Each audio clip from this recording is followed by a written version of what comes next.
खुलुमबाय स्टुडिअ दं आं राजिब बसुमतारी आरो बे समाव बिटिआर हाग्रा बिफाननि मावफुं सोद्रोमा रनजित बसुमतारी बिथाङा बिपिएफनि दैदेनगिरि शाहजाहान आली आहमेदनि सायाव गोख्रों फिनजाथाय आरो बेनि सिगाङाव नोंथांमोननो फोरमायनो लादों दि शाहजाहान आली आहमेदा आथिखालनि प्रमोद बर'नि दैदेननाय बिटिआर सरकारनि हा पाट्टाखौ लानाय बा हा पाट्टा होनायखौ लानानै मा बाथ्रा बुंदोंमोन बेखौ सिगांग्रो नोंथांमोननि सिगाङाव फोरमायग्रोनि जेराव मैयासो शाहजाहान आली आहमेदा आथिखालनि बिटिआरनि गाहाय मावफुं सोद्रोमा प्रमोद बर'नि हा पाट्टा होनाय लोगोसे बिटिआर हाग्रा बिफाननि हा पाट्टा होनाय बेफोर गासैबो नंखाय रायजो राजाखौ थगायदों होननानै बे समाव बाथ्रा बुंदोंमोन आरो बेखौ लानानै आरो बिथाङा फोरमायबावदोंदि आथिखालनि प्रमोद बर'नि दैदेननाय बिटिआर सरकार आरो रनजित बसुमतारी बिथांमोना जा हानि पाट्टा होदों बै हानि पाट्टाया 3 बोसोरल' भेलु दं होननानै बाथ्रा बुंदोंमोन। ভূমি পট্টা নামৰ মাটিৰ পট্টা নামৰ যিবিলাক কাগজ পত্ৰ তেওঁলোকে বিতৰণ কৰি আছে এইবিলাক কোনো ধৰণৰ পট্টা নহয় কথা স্পষ্ট আৰু মই প্ৰত্যাহ্বান জনাব বিচাৰিছোঁ চিফ ডাঙৰীয়া প্ৰমোদ বড়ো ডাঙৰীয়া আৰু ভূমি বিভাগৰ যিগৰাকী ইএম আছে ৰঞ্জিত বসুমতাৰী ডাঙৰীয়া দুয়োগৰাকীক প্ৰত্যাহ্বান জনাব বিচাৰিছোঁ তেওঁলোকে স্পষ্ট কৰক এই কথাটো যে সেই কাগজখিনি কোনটো এংগেলৰ পৰা মাটিৰ পট্টা হ'ল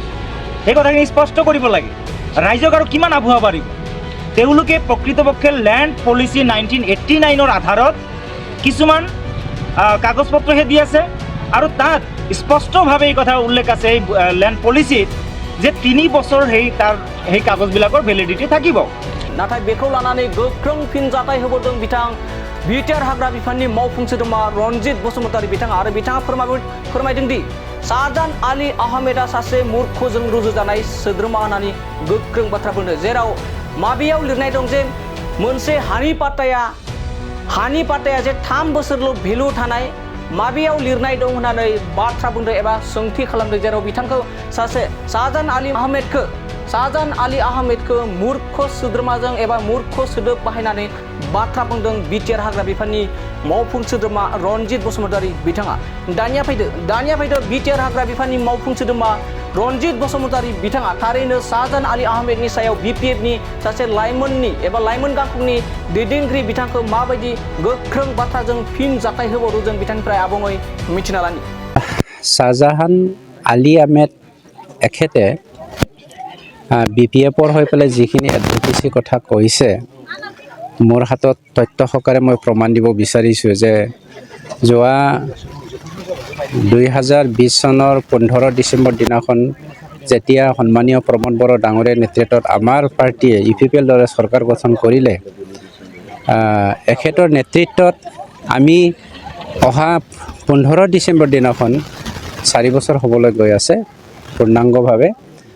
এই 4 বছৰৰ ভিতৰত আমাৰ চৰকাৰে আজিলৈকে 2,20,000 মানুহক মাটিৰ পাট্টা দিবলৈ সক্ষম হ'ল এখেতে যদি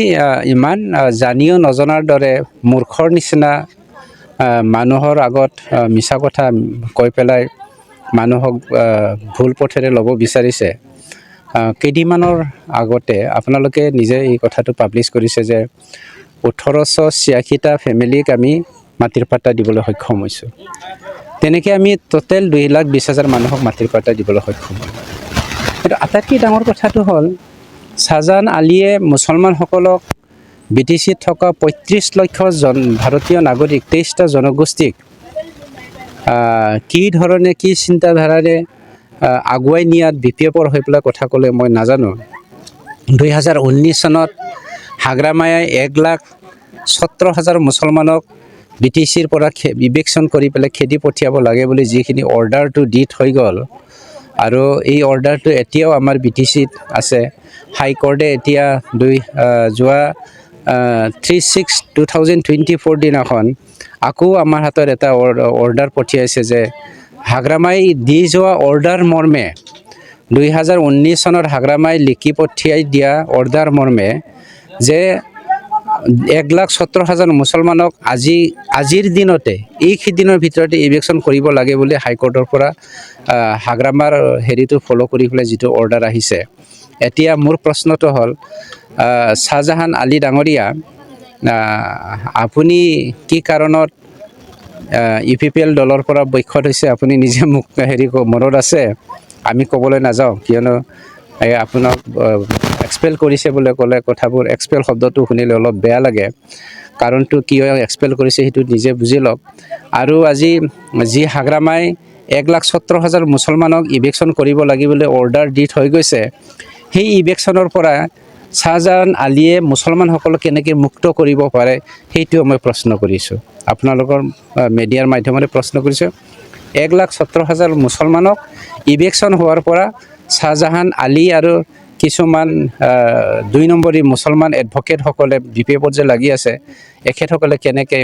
ইয়াৰ পৰা মুক্ত কৰাব পাৰে মই আপোনালোকৰ মাধ্যমেৰে প্ৰশ্ন কৰিলোঁ 3 বছৰত ভেলিডিটি বুলি কৈছে আপোনাৰ মাটিৰ পাট্টাটো 3 বছৰত ভেলিডিটি মই পৃথিৱীত শুনাই নাই তাৰে নিজেও মূৰ্খ হ'ব পাৰে তাৰ কাৰণে সি একো নাজানে অজ্ঞানী মানুহে তেনেকৈ কয় আৰু অসমৰ ভাৰতত কোনো এটা হেৰি নাই মাটিৰ পাট্টাটো 3 বছৰে ভেলিডিটি থাকে বুলি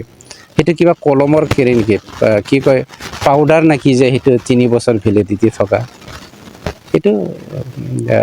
শ্বাহজাহানকে লগাই সুধি লওক আপুনি যে নখত নখ পালিচ কৰে সেইটো কি 3 বছৰৰ হোৱা নিচিনাকৈ আমাৰ মাটিৰ পাত্ৰটো 3 বছৰীয়া নেকি বুলি নিজে মূৰ্খ হ'ল বুলি মুছলমানক মূৰ্খ যদি সজাব বিচাৰিছে তাতকৈ ডাঙৰ মূৰ্খ মই পৃথিৱীত বিচাৰি নাপাম গতিকে মুছলমানক বুৰ্বক সজাব নালাগে BTCৰ 23টা জাতি জনগোষ্ঠীক বুৰ্বক সজাব নালাগে 35,86,000 BTC-বাসীক মূৰ্খ সজাব নালাগে হাগ্ৰামাৰ দিনৰ নিচিনা আজি BTCৰ ৰাইজে মদ ভাং জোৱাৰে লিপ্ত হৈ থকা এটা সমাজ নহয় আজি আমি বেলেগ এটা সমাজ গঢ়িবলৈ সক্ষম হৈছোঁ গতিকে তোমালোকৰ যি